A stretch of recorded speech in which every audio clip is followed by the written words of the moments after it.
The Nix expanse had been silent for millennia, a graveyard of dying stars, a void where even the most daring explorers refused to tread. The Dominion had feared it, the Iron Suns ignored it, and the Terran Republic had written it off as uninhabitable nothingness. But Jonathan Cain knew better. He stood in the dimly lit war room aboard the Harbinger of Wrath, arms crossed over his broad chest, his ice-blue eyes locked onto the flickering sensor readings. The ship's deep hum vibrated through the floor beneath his boots, and the air smelled of recycled oxygen and burning metal from recent repairs. Around him, his officers were silent, not out of discipline, not out of professionalism, out of fear. The architects had returned. "Captain?" The voice of Commander Ava Sinclair broke the silence. Her emerald green eyes flicked between the holographic display and Cain. "These readings make no sense. No heat emissions, no engine signatures, no propulsion trails." Cain didn't blink. "They don't need them." Ava's face was pale, her normally confident posture stiff. "That's not possible." "It shouldn't be," Cain admitted, "but neither should a fleet this size appearing out of nowhere." The harsh red glow of the holographic war map painted shadows across the room. It displayed something that shouldn't exist, a monolithic fleet, impossibly massive, floating in deep space without movement, without sound. The Harbinger of Wrath wasn't alone. 3 other Terran warships, the Vindication, the Icarus, and the Silent Runner, had followed Cain on this expedition. All 3 had been veterans of the Dominion War, crewed by battle-hardened survivors who had fought at the burning gates of the Dominion homeworld, and now not one of them had any idea what they were looking at. "The signals, sir," a comms officer muttered. "We intercepted something." Cain turned. "From who?" The officer's face was pale. "Not who, sir. What?" The room tensed, the signal played. At first it was static, a garbled mess of whispers and distorted electronic noise. Then a voice, faint, human, screaming. "Not war, not conquest. They don't take, they erase. Don't let them see you, don't let them hear you. They are." The transmission cut out in a burst of static. The room was deathly quiet. Cain's jaw tightened. He didn't look at the others as he asked, "Where did that come from?" The comms officer swallowed hard. "Carthage Scepth." Ava's head snapped toward him. "That's impossible. The Republic fleet is there. Our strongest defenses. If they had been attacked..." Another officer interrupted. "We just lost contact with the entire system." Cain's stomach twisted. "Define lost contact," he ordered. The officer's hands trembled over his console. "Sir, there's nothing left. No signals, no broadcasts. It's just..." He hesitated. Cain narrowed his eyes. "Say it."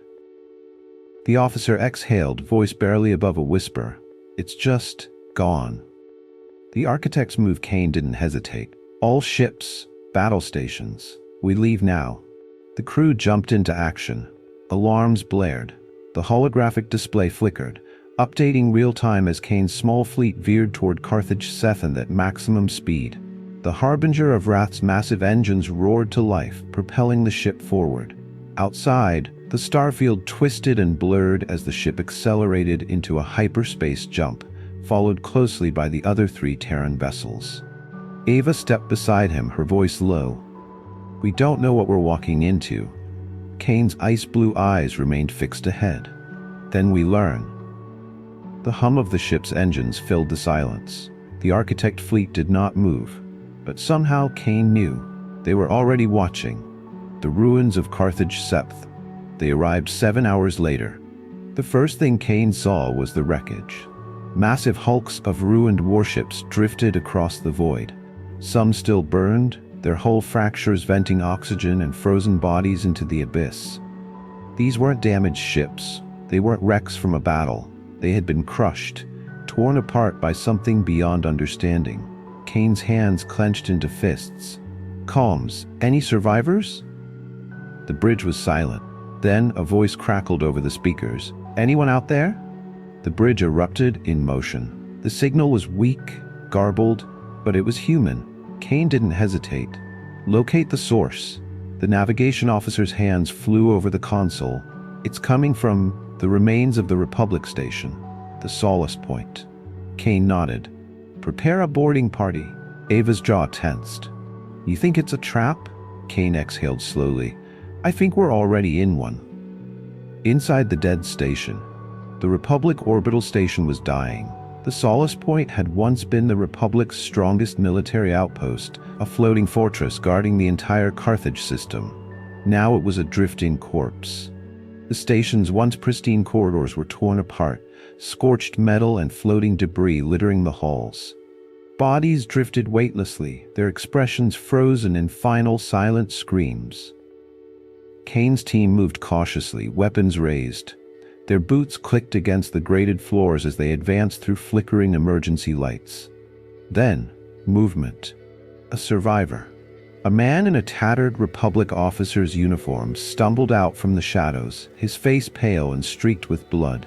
His eyes were wild, unfocused. Cain caught him before he collapsed. What happened? The man's hands shook violently. His lips moved but no words came out. His breathing was ragged, terrified. Ava knelt beside them. Sir? Look at his hands. Cain did.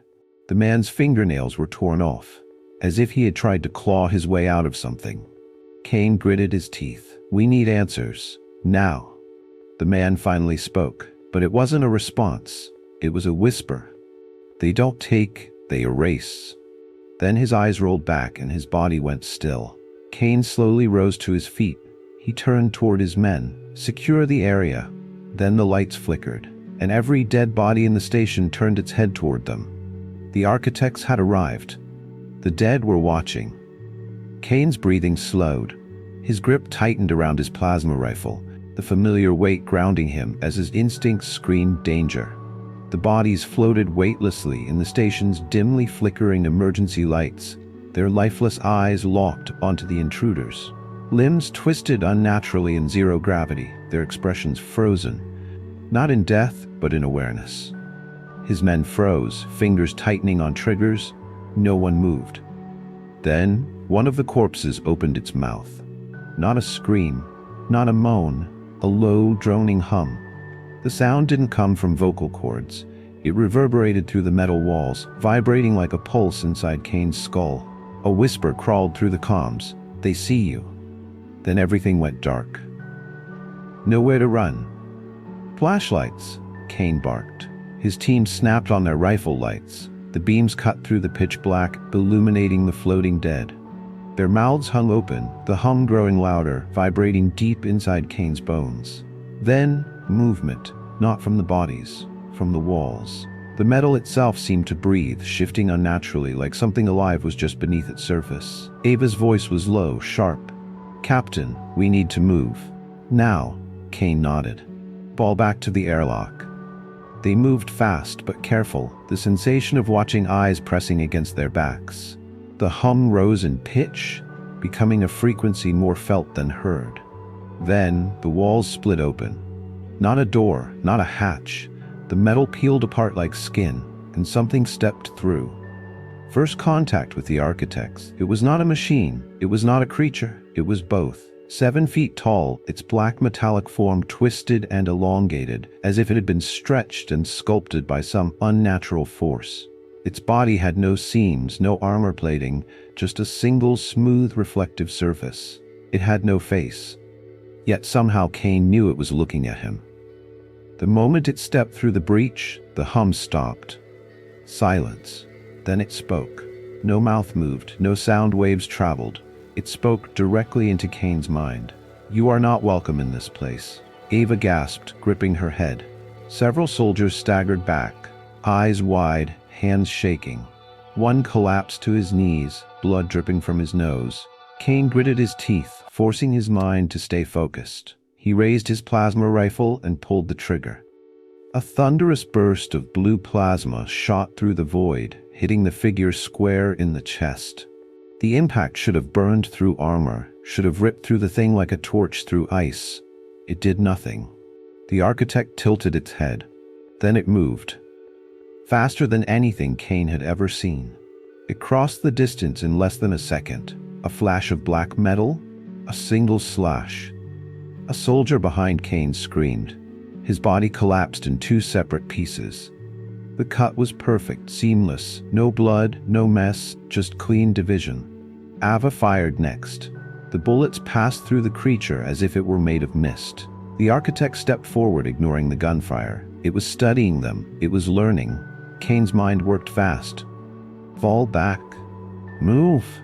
They ran, escaped from Solace Point. They tore through the station's ruined corridors, the air thick with static electricity as the architects moved behind them. There were more now, hundreds, emerging from the walls, stepping from the shadows, moving in eerie, unnatural synchronization. They did not run, they did not rush, they simply followed, like a flood waiting to consume. Cain's boots pounded against the metal floor. The airlock was ahead 50 meters. A soldier screamed behind him. Cain glanced back. He was gone. Not dead. Not even a body left behind. He had been erased. "Go!" Cain shouted. The team burst into the airlock. Ava slammed the emergency override. The doors sealed shut, and then buckled inward. Not from force. Not from impact. The metal was bending toward the architects, like it was trying to reach for them. Cain punched the launch override. The docking clamps released. The station's artificial gravity fell away as the airlock separated from the ruined station. For a brief moment, everything was silent. The Harbinger of Wrath loomed ahead, its docking bay doors open. Ava exhaled, her voice trembling. That was too close. Cain didn't answer. His ice-blue eyes were locked onto the station. Through the airlock window, he saw them watching. The architects stood at the edge of the rupture, their faceless heads tilted, silent and motionless. Then, all at once, they turned away. The station collapsed inward. Not an explosion, not a fireball, just erasure, as if it had never been there. The architects make their move. The moment they docked, Cain was already moving. "Get me fleet-wide comms," he ordered, his voice like steel. The officer complied. The bridge lights dimmed, and across the remaining Republic ships, Iron Sun's destroyers and independent colonies, his voice boomed through every system. "This is Admiral Jonathan Cain. Carthage 7 is gone, not destroyed, not conquered, erased. We are not dealing with invaders, we are not dealing with conquerors. We are dealing with something that does not care if we surrender. They are not here to fight us. They are here to end us. If we do not unite, there will be nothing left." Silence. Then, from the Republic capital ship, a response crackled through. "We hear you, Admiral. We're with you." More voices followed, from the Iron Suns, from the rogue colonies, even from groups who had once vowed never to follow Cain. For the first time since the Dominion War, humanity stood together. Cain exhaled, stepping back from the comms. Ava looked at him, voice cautious. "You think we can win?" Cain's jaw clenched. "I think we have no other choice." 1 week after the fall of Carthage, 2nd. They were coming. Jonathan Cain stood on the bridge of the Harbinger of Wrath, watching the holographic war table as humanity's last fleets gathered in the void of space. This wasn't just the Terran Republic anymore. It wasn't just the Iron Suns, the independent colonies, or the remnants of the old Dominion warships that had defected to human control. This was everyone. A fleet of over 2,000 warships, the largest force ever assembled by humanity, floated in uneasy formations, their weapon systems primed, their crews whispering prayers. And it still wouldn't be enough. Preparing for the unwinnable war. The war room inside the Harbinger was tense. The highest-ranking officers from every faction had gathered, their holograms flickering in from ships across the system.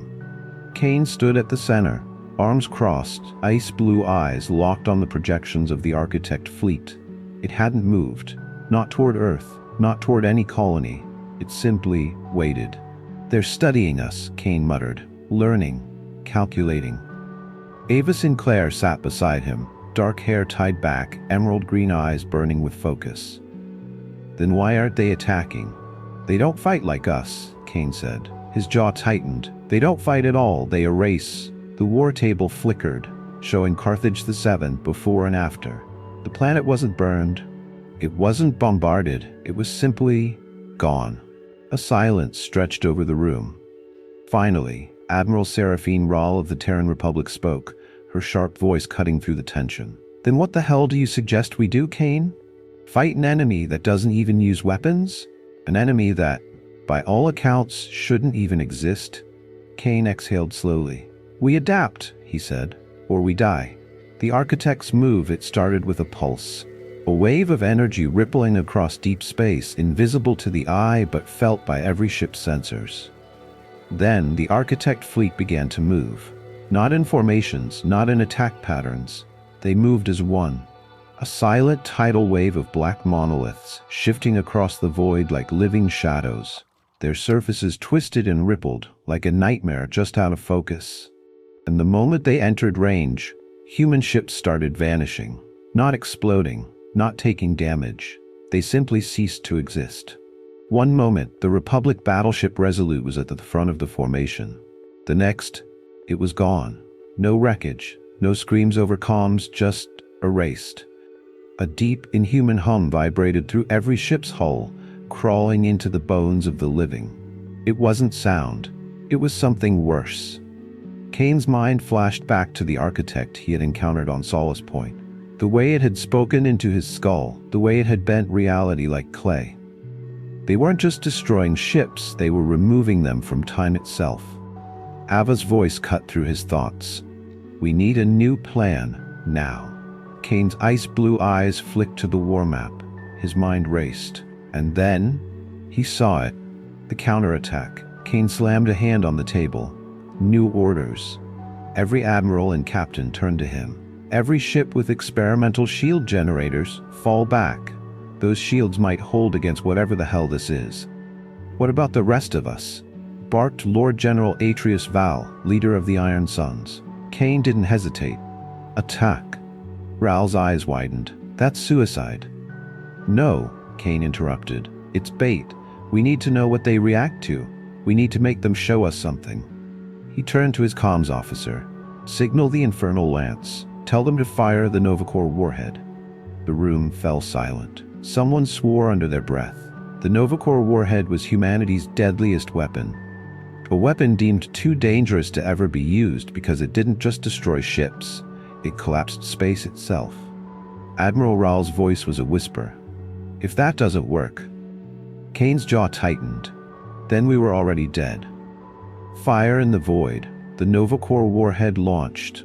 A burning streak of red and white across the battlefield. The architects did not react. They did not alter formation. They did not attempt to dodge. They simply continued. The warhead detonated.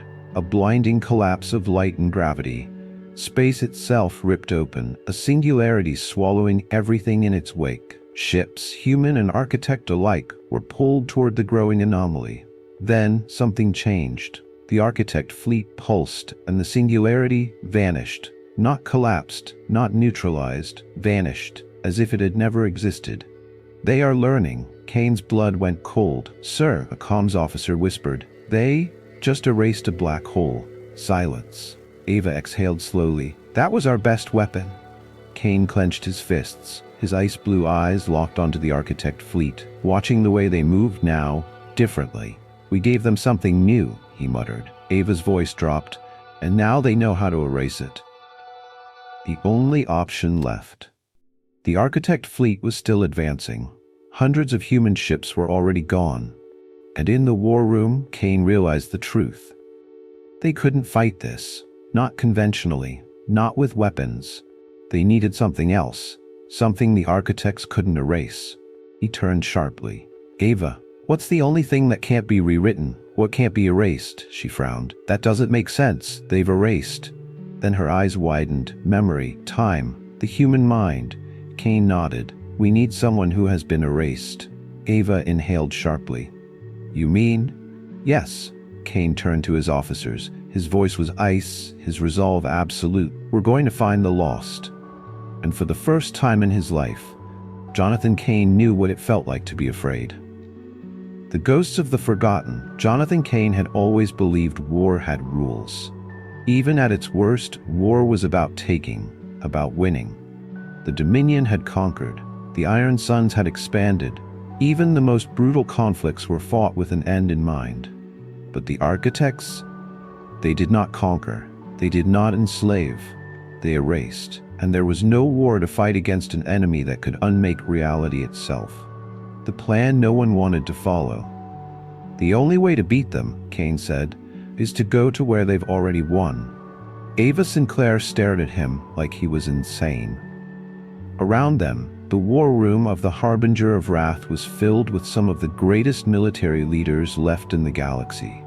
Their expressions were a mix of disbelief, horror, and reluctant understanding. "You're telling us," Admiral Seraphine Rahl of the Terran Republic said slowly, "that you want to send a mission into the ruins of Carthage 7th? Cain's ice-blue eyes didn't waver. "It's not a ruin." Ava's voice was quieter. "It's nothing." Cain exhaled. "Exactly." Into the abyss, only a single ship could make the journey. The Silent Runner, a stealth-class corvette designed for deep infiltration, was outfitted with experimental shielding that might be enough to prevent the architects from erasing it on contact. Cain would go himself. Ava insisted on coming. "You need someone watching your back." 4 others volunteered. Elite soldiers. Survivors of Carthage. People who had nothing left to lose. Their mission? To enter Carthage 7th. To find something, anything that had once existed. To prove that the erased could be recovered. And if that was possible, then maybe the war wasn't lost. Crossing the event horizon, the Silent Runner streaked toward the void where Carthage 7 had once been. The rest of the fleet, now engaged in a full-scale war against the architects, was losing ground. Ships vanished every second. And yet, the architects did not seem concerned. Cain gritted his teeth. That was the part that terrified him the most. Then, the moment arrived. The Silent Runner entered the void. For the first few seconds, everything was normal. Then the ship's sensors went dead. No light, no sound, no space. And yet, they were still alive. Ava's breath hitched. "Where are we?" Cain looked out the viewport, and for the first time in his life, he saw something that made his blood run cold. Carthage 6 was still there, but it was broken, frozen in time. Buildings floated in the air, half-formed, half-unmade. People stood on the streets, motionless, frozen in the moment they had been erased. Even starships hovered in the sky, mid-maneuver, trapped in the event of their destruction. It was like looking at a memory given form. Cain whispered, "It's not erased, it's just out of sync." Ava looked at him, horror dawning. "Then that means they're still here." The architects didn't erase reality. They rewrote it. The voice of the architects, a shadow moved. Not a person, not a ship. Something bigger. The Silent Runner's external lights flickered as something ancient and immense stirred in the darkness. Then they heard it. A voice, vast and hollow, speaking not in words but in pure thought. "You should not have come." Cain's breath caught in his chest. It wasn't speaking to them. It was speaking to him. The air inside the ship grew heavier, like reality itself was pressing down. Eva clutched her head. The soldiers staggered. The architects were inside their minds. And then, Cain saw the truth about the architects. They weren't invaders. They weren't destroyers. They were cleaners. A force that had existed long before humanity, before the Dominion, before any known species. They didn't conquer because conquering was irrelevant to them. They didn't destroy because destruction was too crude. They simply removed civilizations that had reached a point of no return. Their purpose was to reset the board. Cain's mind was drowning in their thoughts. He saw empires that had existed before humanity, entire species erased from time. Not because they were evil, not because they were a threat, because they had become a mistake. And now, humanity was next. Cain clenched his fists, forcing himself to push back against the pressure. No, not today. The final stand, Cain focused on what he had come for. If Carthage 7th was still here, if it was only out of sync, then it could be pulled back. He reached for the ship's experimental distortion beacon, designed for deep space navigation. If he could reverse the signal, if he could anchor Carthage 7 to real space, then maybe just maybe, they could undo what the architects had done. Ava was already ahead of him, punching in the calculations. If this works, it won't just bring Carthage back. Cain nodded. It'll bring everything back. The lost ships, the lost worlds, every soul the architects had ever erased. It was a terrible risk. If the architects had been removing civilizations to maintain some kind of balance, then undoing that could unleash something far worse. But Cain didn't care. Do it. Ava slammed the trigger. The architect's wrath. The distortion beacon fired, and reality broke. Space tore open. Time lurched and twisted. Outside the viewport, Carthage's seventh flickered. Once, twice, then solidified. The sky filled with ships that had been lost. The ground filled with people who had been erased. The past forced its way back into the present. Cain gritted his teeth. It was working. Then, the architects screamed. The sound was not sound. It was a rupture in existence itself. Cain staggered as the void around them convulsed. The architects for the first time were not calm. They were angry. And they were coming. Ava grabbed his arm. Cain, we have to go. Now. Cain turned back to the controls. The beacon had done its job. Carthage Seth was real again. But the architects weren't leaving. They were going to erase everything. Cain activated the fleet-wide comms. Fire everything. The end of the architects.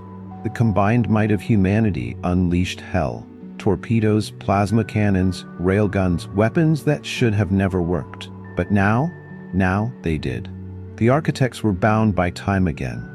And time could kill. The first architect ship cracked like glass. The second imploded. One by one, the erasers of history were themselves erased. And when the last one fell, the war was over. Epilogue. The man who beat the gods. Jonathan Cain stood on Carthage Sephen, breathing the real air. Ava stood beside him, looking at the people who had returned. You saved them, she said. Cain's ice-blue eyes turned to the sky. No. He had defied the gods, and won.